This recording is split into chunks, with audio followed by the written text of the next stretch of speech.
Ny mofinaina isan'andro atolotry ny mpitandrina rakotina valina maoly.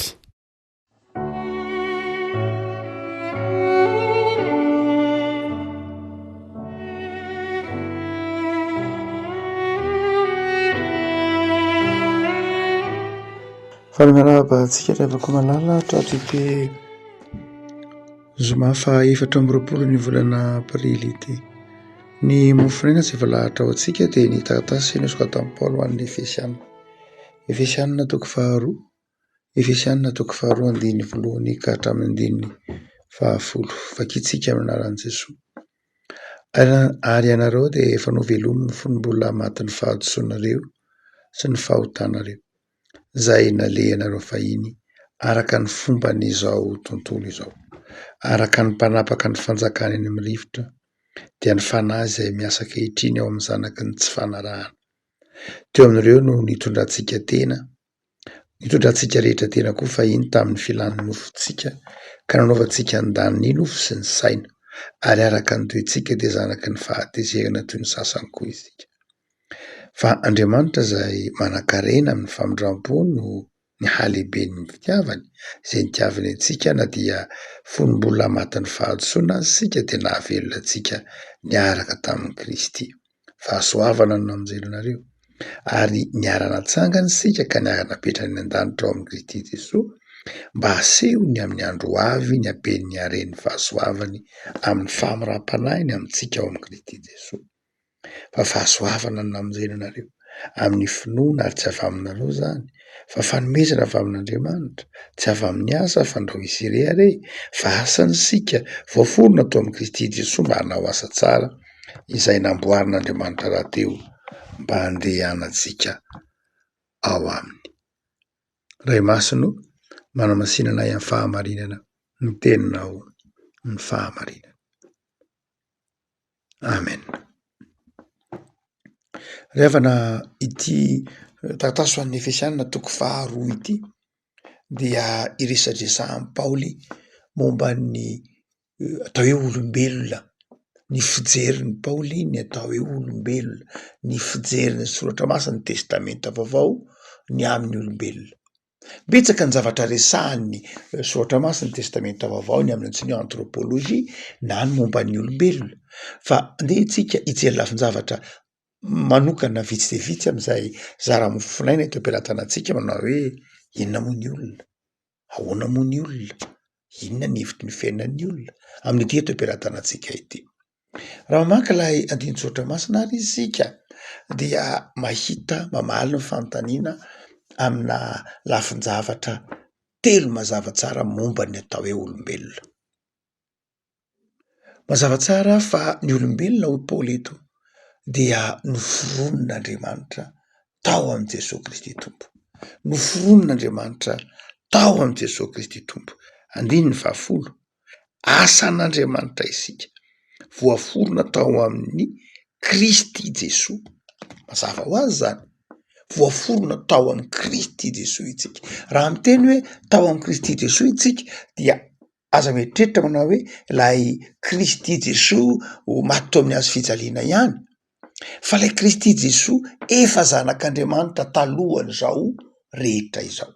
Voaforona tamin'ny alalan'ny Kristy Jesosy isika, izany hoe Jesosy Kristy Tompo dia efa nisy talohany namoronana ny olombelona, ka tamin'ny alalan'i Jesosy Kristy Tompo no namoronana ny olombelona.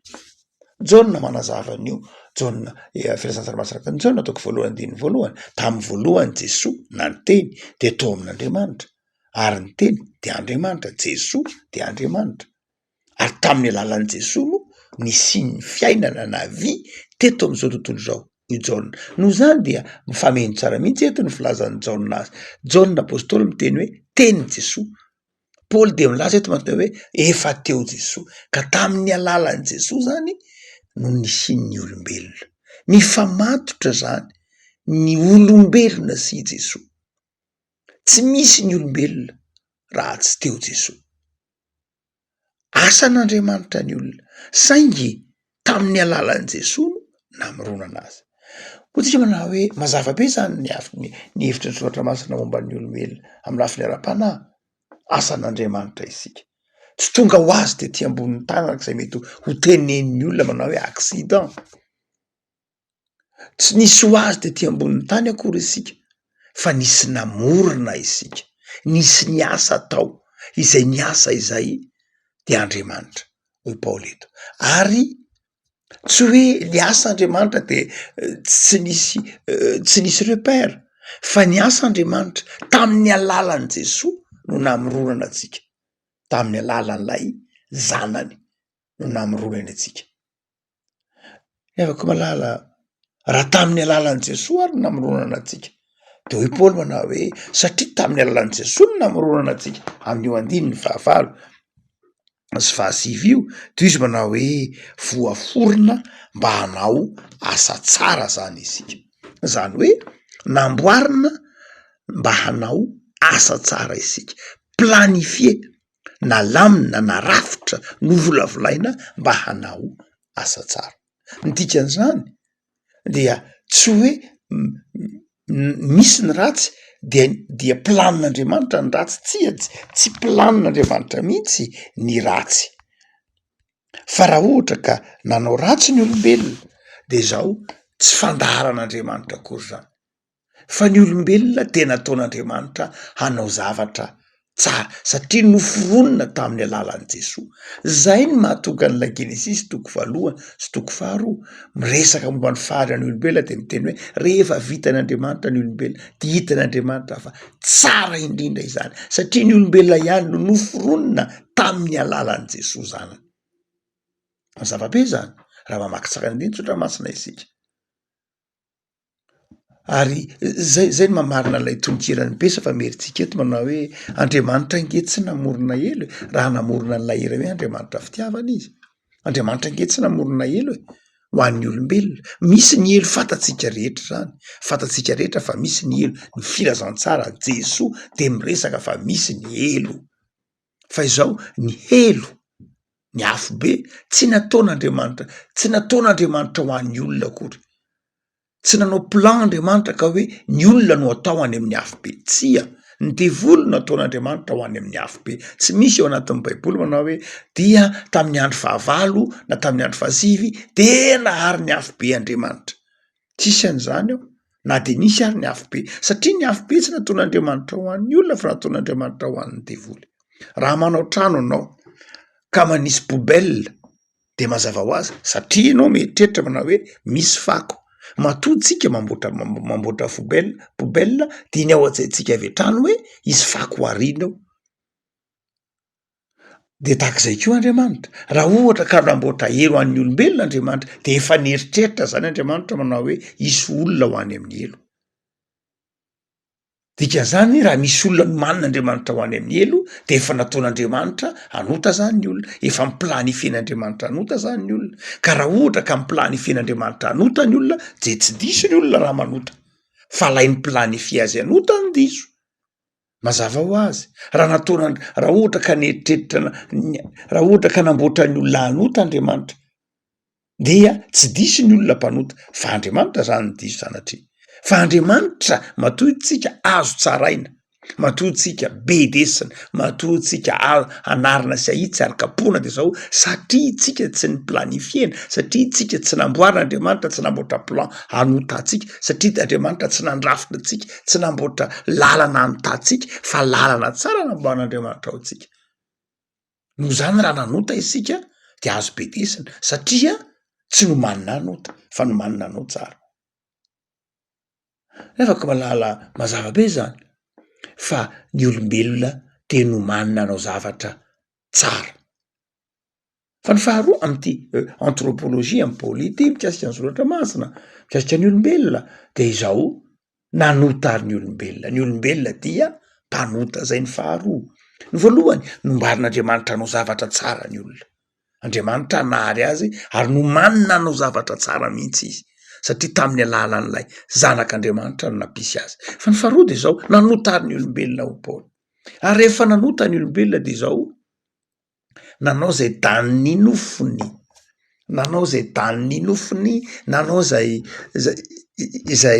mahafinaritra ny sainy, ary nanao zay mahafinaritra ny filan'ny nofiny, ary tonga zanaky ny tsy fanarahany izy, tonga zanaky ny fahatezerany izy. Zany hoe ny olombelona ndeha mpanota, ary lay ota dia lasa tonga toetra ny olombelona, lasa tonga any anatin'ny olombelona, ary tonga eo amin'ny nofon'ny olombelona. Ny dikan'izany dia entin'ny olombelona mandendeny amin'ny tenany ny ota zany eo amin'ny nofo Paoly io ao anaty ara ho Jesoa, ary satria zany lasa toy ny tandra vadrikoditra mipetraka eny amin'ny nofon'ny olona ao anatin'ny olona ny nota, de manjary mamindra ota izy. Zany hoe tsy hoe vitany hoe mpanota fotsiny ny olona, fa ny isan'andron'ny olombelona mihitsy de ota, ary tsy vitany hoe ny isan'andron'ny olombelona mihitsy de ota, fa mamindra ota koa izy am'izay rehetra ataony. Aleo mamarina tenin'ny Calvin, ozy Calvin manao hoe ny olombelona nge mpanota ka na miezaka hanao ny tsara tahaky n'inona ny olombelona, na miezaka hanao zavatra tsara tahaky n'inona ny olombelona, de zao hita eny foana ny ditana ny mahampanota azy. Mety ho mahay maritrano tsara tarehibe izy, fa hita eny amin'ny maritrano ataony ihany mahampanota azy. Mety ho mahay manjaitra tsara tarehibe izy, fa zao hita eny amin'ny asa tanany eny ihany mahampanota azy. Zany hoe hita amin'ny ataontsika eny foana hoe Calvin ny mahampanota-tsika, hita amin'ny ditanantsika, amin'ny ditongotsika, am'izay mety ho ataontsika ny mahampanota-tsika. Tsisy afaka mamafa ny mahampanota-tsika afa-tsy ny rano Kristy irery ihany, ho Calvin. Nefa ko malala amin'ity de Tsotra Masina ity zany de mpanota ny olona, ary tsy vitany hoe mpanota izy fa papa manaparitaka ota, Romanina 5:20, manaparitaka ota mihitsy ny olona, satria zanaky ny fahatezerana, zanaky ny tsy fankatoavana. Ary ndradray aza hoy Paoly, ndradray ara ho Jesoa mihitsy ara, faly amin'ny ota ny olona, faly manota ny olona. Nefa ko malala zay toetra faharoan'ny olombelona izay de aseho am Paoly mihitsy hoe na inona mpanota isika. Fa ny fahatelo zay aseho ny ety anthropologie am Paoly ity, tsy hoe mpanota ihany ny olombelona, fa ny zavatra fahatelo de zao novonjen'Andriamanitra ny olona na de mpanota ary. Inona ny antony namonjen'Andriamanitra ny olona? Inona ny antony nameloman'Andriamanitra ny olona indray tamin'ny alalan'i Jesoa, lay olona efa maty ny fahotana, lay olona efa simba ny fahotana, novelominy indray tamin'ny nanirahany zanany de ty am'izao tontolo zao. Fa inona ka ny antony? De hoy Paoly manazava eto manao hoe nohon'ny famindrampo, f'Andriamanitra manan-karena famindrampo sy manan-karena fitiavana. Andininy fahaefatra, satria Andriamanitra fitiavana, hoy Paoly, satria Andriamanitra mpamindra fo Paoly, tsisy antony hafa mihitsy nahatonga n'Andriamanitra namonjy ny olona, antony tokana ihany satria izy fitiavana, satria izy famindrampo de namonjy ny olombelona izy. Tsy hoe satria tsara ny olombelona, hoy Paoly, tsy hoe satria ilain'Andriamanitra ny olombelona, na hoe tsy feno tsara Andriamanitra raha tsy eo ny olombelona. Tsia, feno Andriamanitra na eo tsika na tsy eo tsika, vitan'Andriamanitra ny asany na eo tsika na tsy eo tsika, fa zao tokana ny antony namonjena tsika satria fitiavan'Andriamanitra. Ary le fitiavan'Andriamanitra zay nahatonga n'Andriamanitra tsy afa-niala fa namonjy atsika, satria fitiavana izy. Ao amin'Andriamanitra tsy misy toetra mifanohitra, satria fitiavana izy, de zao tsisy nenina mihitsy eo amin'Andriamanitra, fa namonjy atsika izy satria tiatsika izy. Dia i Paoly manao hoe tsy misy zany olona na iray ara afaka ireare hoe za voavonjy satria za niezaka be, satria za nanao an'izao, na satria za tsy nanao an'izao koa ara, fa izao fitiavan'Andriamanitra na voavonjy atsika. Ny zanany no nomeny mahay Paoly io teneniny Paoly manao hoe fa fahasoavana namonjena nareo tamin'ny finoana,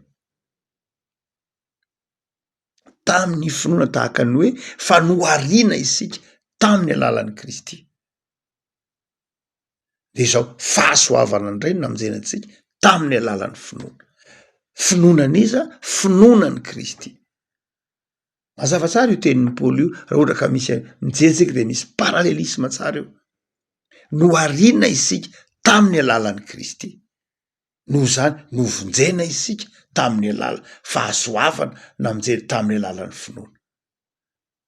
Zany hoe finoananiza zany io finoanan' Jesosy. Noariana isika fahasoavana. Ny dikany teny hoe noariana de misy isika noho ny fahasoavana.